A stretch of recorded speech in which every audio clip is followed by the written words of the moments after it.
naho umuntu iyo batitoza yobura ijambo ashikiriza abanyagihugu. Mu ncamake ingwara ni nyinshi, mwene izo ngwara z'ivyaduka zirabaho ni nyinshi zanamyeho. Twagiye tuzikurikirana, iki naco nyene twaragikurikiranye ikiza ca coronavirus. Kirateye ubwoba kuko twumvise ingene cadutse mu Bushinwa, tukumva ingene caciye kirandagata cane mu Butaliyano, mu bihugu muri Leta Zunze Ubumwe za Amerika, kikarandagata mu bihugu vy'Ubufaransa, mu bihugu vy'Ubudagi, za Iran, muri Afrika y'Epfo, hirya no hino. Tukaraba ingene abantu bagiye bafatwa, ingene vyagoranye ko bavugwa n'ibitaro bigasendwa, abaganga bagasendwa. Ni kiza kuko kirateye ubwoba.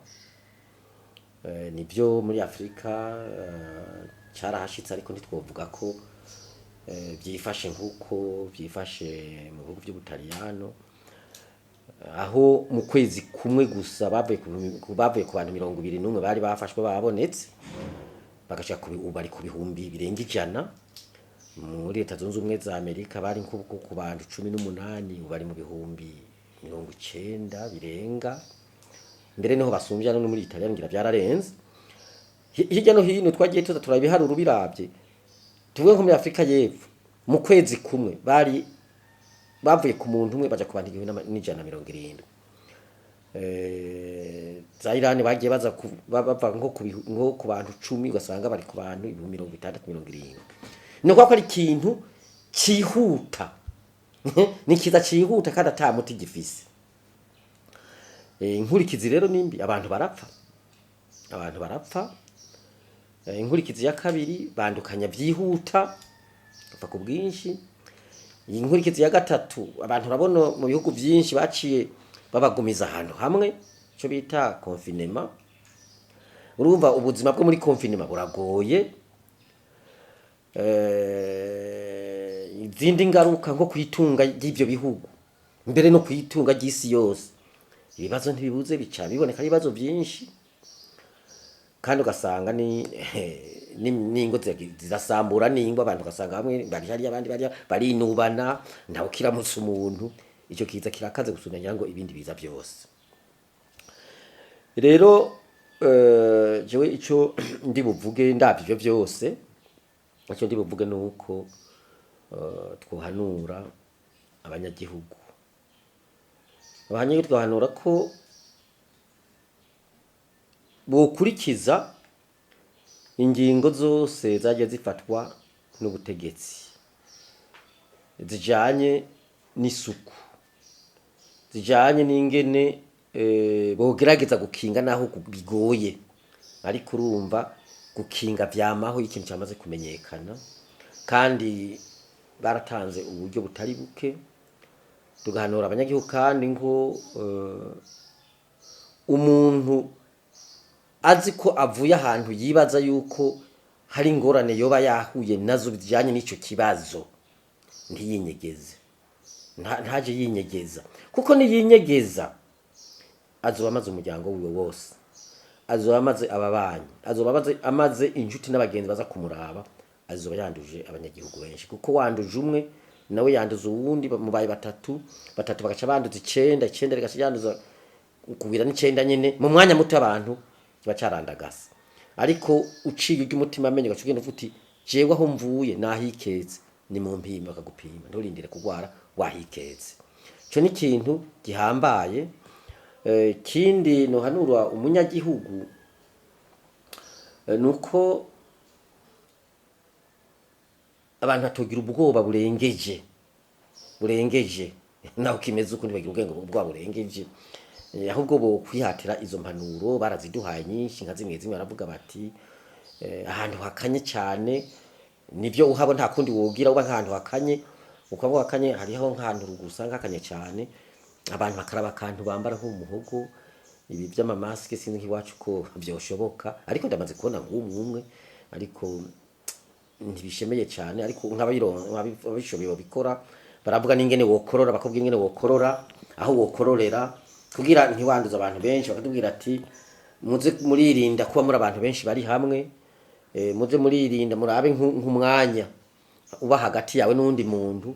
Ariko iyo si ibintu vyoroshe hano iwacu mu Burundi no muri Afrika, ni ibintu bigoye cyane, biragoye cyane. Ariko urumva ni impanuro baba baratanze no kuziraba, bakavuga ati nukora ibyo murisha ibyo munwesha navyo nyene abantu kugira bongera babikoreshe bibanze vyozwe.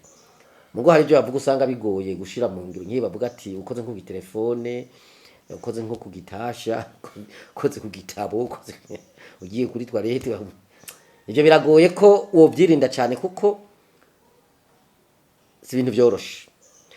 Hanyuma leta nayo ico twoyisaba, twarabonye umugambi leta yateguye wo kurwanya iki kiza, ariko uwo mugambi ni mwiza ariko urafisemwo utunenge.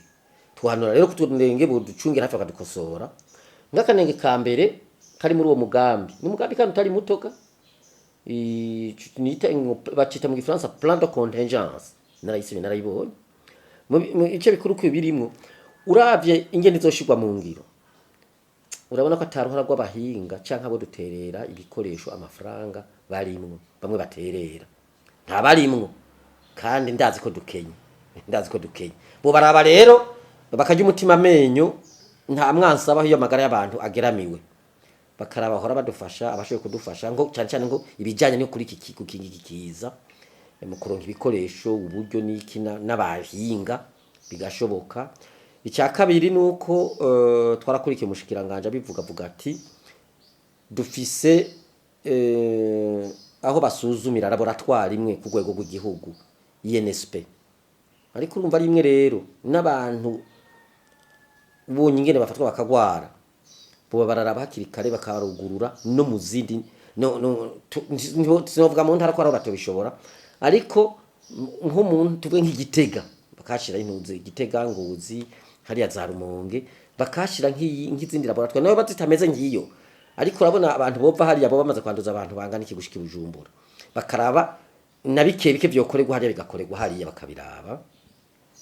Kindi twabonye kitaboneka neza twosaba leta ni gucungera mwe nabo bantu bafatwa, niba batemene nebwe ngo ni babiri ni batatu ni babiri ni batatu, ariko baba mu miryango barafise inshuti, erega bimenyekana umenga haheze imisi itari mike nka 10-11 ni kwama banye nk'umuntu bagaca bakurikirana ubwo nyene vyihuta kugira atandukanywe n'abandi batarafatwa, bakaca babashira ahantu mu Gifaransa novuga muri isolema canke ko bijya bya confinement n'ibindi, umuntu kumushira ukwiwe barabigira ariko bicungwe vyihutirwe.